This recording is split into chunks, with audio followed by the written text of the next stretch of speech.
Welcome back, everyone. Get ready to dive deep into California's workers' comp system. Oh, yeah, it's a big one. We're tackling Chapter 13 today, and this document, it's a bit of a beast, not gonna lie. You're telling me.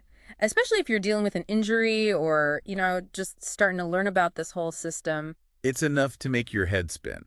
So, think about it this way. You hurt your back at work. Ouch. Yeah, not good. No. You need an MRI. Right.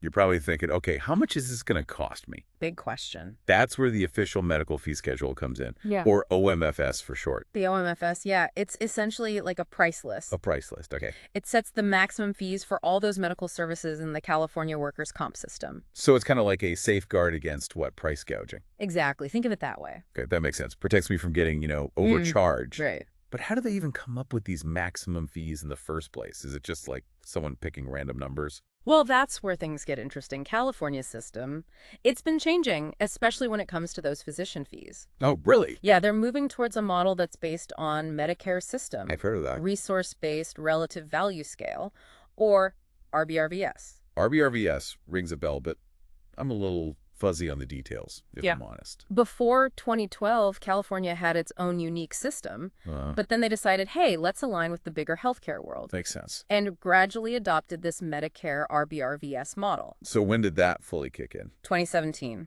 The whole idea is to standardize how medical services are valued and paid for, whether it's workers' comp or just a regular doctor's visit. So creating a more unified system. Exactly. Gotcha. Now, under this RBRVS, each medical service is assigned these things called relative value units, or RVUs. It's RVUs. Yeah.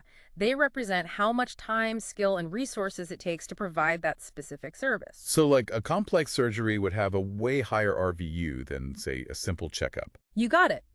And then those RVUs, they get multiplied by a conversion factor, which is a dollar amount set by the state. Okay, so the conversion factor is like translating those RVUs into actual dollars. Oh, exactly. This conversion factor takes into account things like inflation Sure. and the cost of running a medical practice, in different parts of California. Right, because California is a big state. Huge. Costs can vary a lot from place to place. Absolutely. So we've got those RVUs for the work involved, Yes. and then the conversion factor, turning that into real money. Mm-hmm.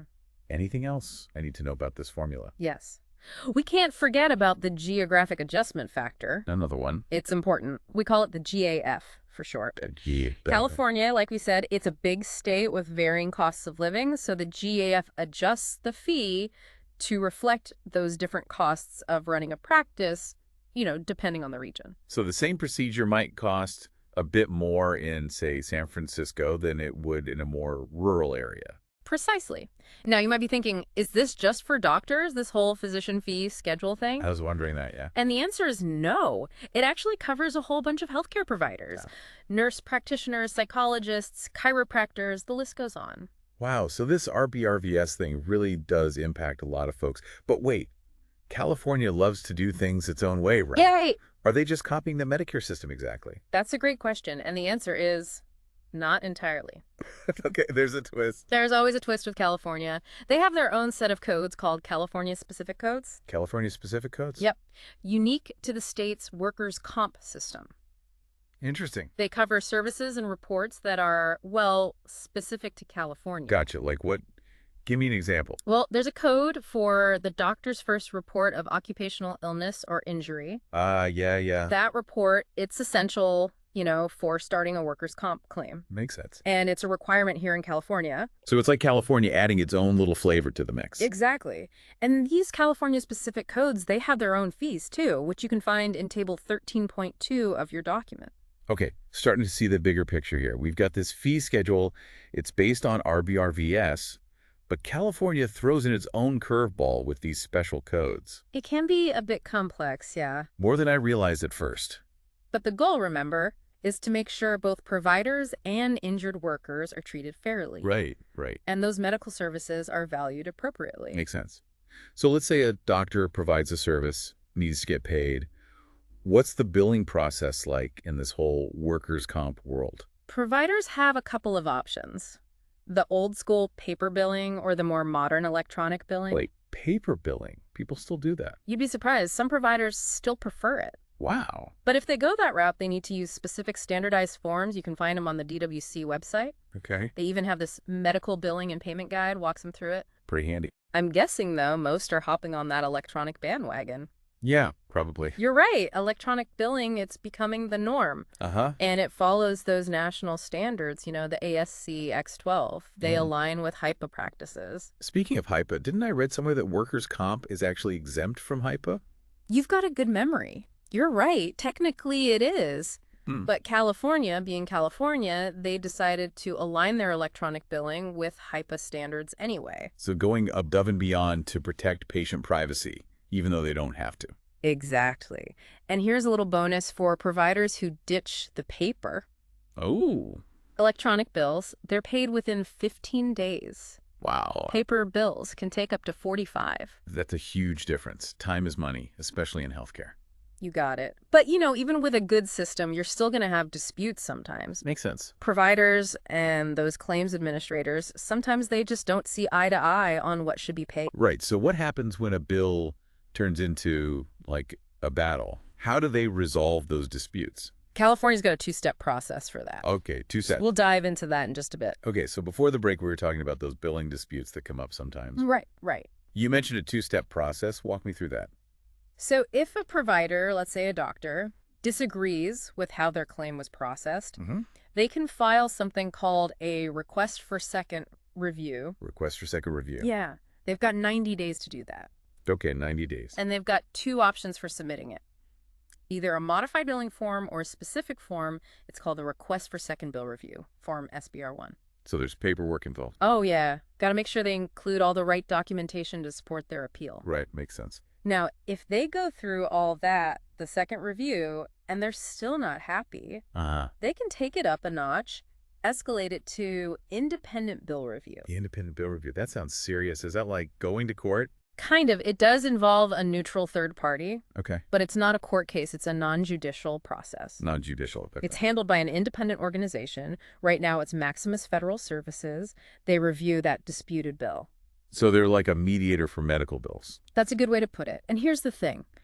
Whatever this IBRO decides, it's binding. Both the provider, the doctor, and the claims administrator, they got to follow it. So it's the final say unless they go to the Workers' Compensation Appeals Board. Right. We talked about that earlier. You got it. But thinking about these disputes, I'm curious, why do they even happen? What are some of the common reasons for these disagreements?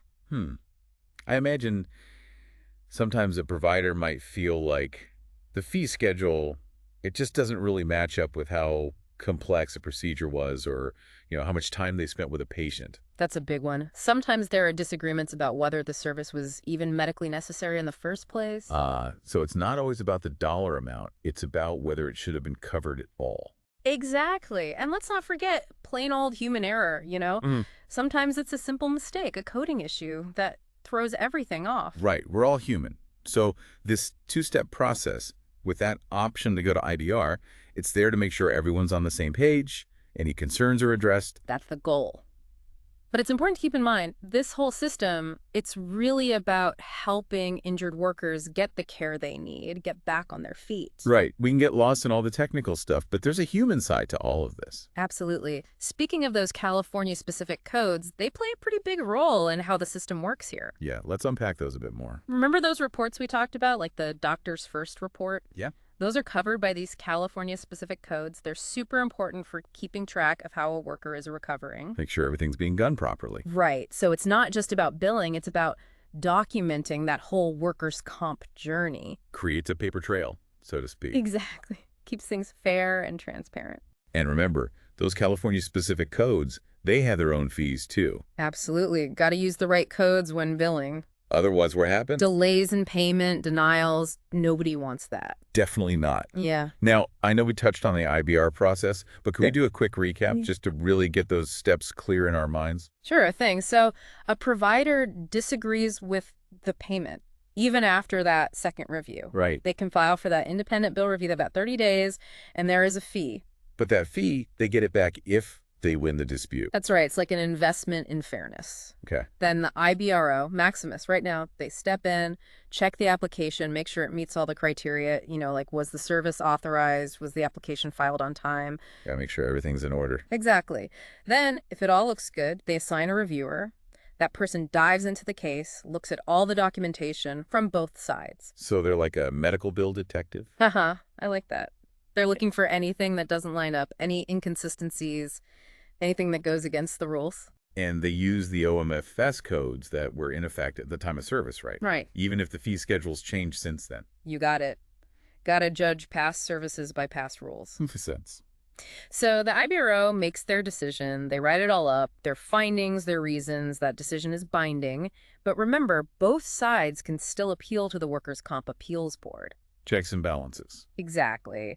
And, it's fascinating how California's system has evolved over time, this shift towards using Medicare's RBRVS. Trying to make things more consistent? Fair. Exactly. Makes sense when you think about it. Medicare's got tons of experience with setting fees, handling these complex billing processes. So California's learning from the best, But basically. in a way, yeah, it's a win-win, ideally. Ideally. But we can't forget, at the heart of it all are injured workers dealing with real pain, real challenges. That's an important point. It's easy to forget the human impact when we're talking about all these rules. Absolutely. Something we should always keep in mind, especially when we talk about the rights and responsibilities of those injured workers.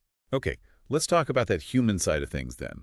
So we've been deep in the weeds, all the regulations and the billing and all that. It's a lot. But let's shift gears a bit, talk about the injured workers themselves, the human side of things. Yeah, that's important. What are some of their rights, in this whole system? One of the biggest ones is the right to choose their own doctor. Okay, their own treating physician. Exactly. They don't have to see whoever the employer or the insurance company picks. That makes sense. They should have a say in their own care. Absolutely. Yeah. And another big one, they have the right to get the medical care they need for their work injury without paying anything out of pocket. So no copays, deductibles, all that. Exactly. That can be a huge relief when you're dealing with, everything else. And what about lost wages? If someone can't work because of their injury? Right. That's covered too. They can get benefits for lost wages, a portion of their income while they're recovering. Okay, that's crucial. Helps them stay afloat financially. Exactly. Take some of the pressure off. So California's got a pretty solid system in place to protect injured workers, it sounds like. It does. But remember, with rights come responsibilities, right? Two sides of the coin. What are some of the things injured workers should be aware of? Things they need to do? Well, reporting their injury to their employer right away, that's got to be top of the list. You got it. Timely reporting, it's so important. Make sure they get medical attention quickly. Starts that claims process without delays. And prevents disputes later on, I imagine. Absolutely. And they also need to cooperate with their doctors, the claims administrator, all that. So being an active participant in their recovery. Exactly. Keeping appointments, following treatment plans, communicating openly, all of that. Okay, that makes sense. And then when they're medically able, they need to make a real effort to get back to work. That's the goal, right? Getting back to a productive life. Exactly. Sometimes that means modified duty, accommodations, working with the doctor and the employer to figure out what's possible. Finding solutions that work for everyone. That's it. And remember, California has a ton of resources to help injured workers navigate all of this. Oh, like what?